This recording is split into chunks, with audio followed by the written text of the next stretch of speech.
Hello and welcome to a tutorial on how to use LinkedIn. My name is Morgan Pellerin and I work in the Career Development Center at SUNY Plattsburgh. In the next few minutes I want to walk you through how to create a LinkedIn profile, some things you'd want to make sure you include because LinkedIn can be a very powerful tool to help you with networking, doing informational interviews, searching for jobs and internships, so we highly recommend that students do create a profile. So the first thing you're going to want to do is actually go to linkedin.com. Once there, you're going to have to, if you don't have an account, you'll have to create one for yourself. Once you do have an account, you can log in with your email address.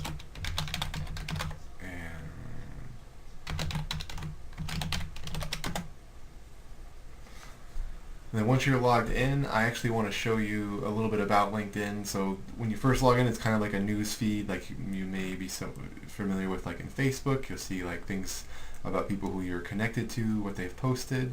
But I want to focus right now on your profile. So I'm going to click on my profile just to kind of give you an idea of what you want to include. Certainly you want some kind of headshot.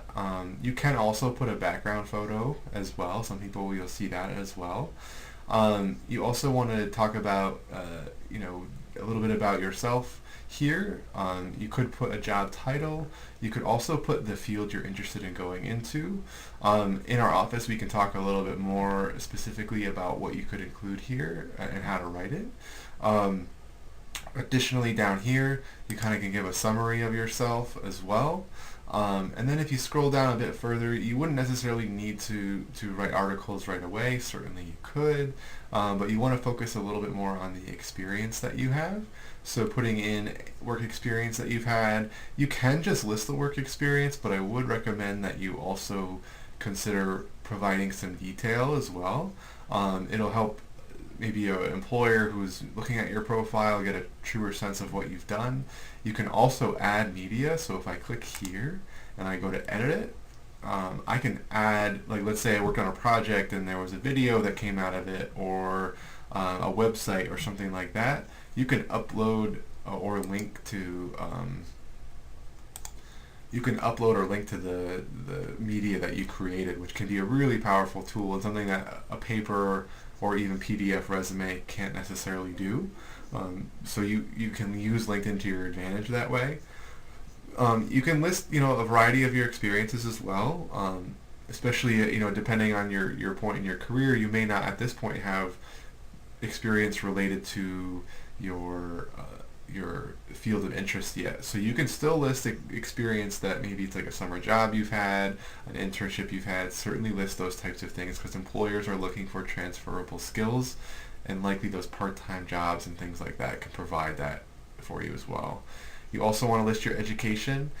I have my high school here. You don't necessarily need to list your high school, but certainly any post-secondary education that you have. You can also put in skills and endorsements that you have, and people can say yes that you do have that. I would, that's something you can certainly work towards. Don't worry if at the beginning you don't have a lot of that. You can also have recommendations. So, if you've had a job or internship, it may make sense to ask your supervisor to write you a recommendation on LinkedIn, because that's something that some people can just see quickly. Employers who are looking at your profile can quickly get a sense of what your work ethic is like, or just the type of individual that you are. You can also give requests as well. When you get to that point in your career, you can certainly give some recommendations. And then you can also follow organizations too.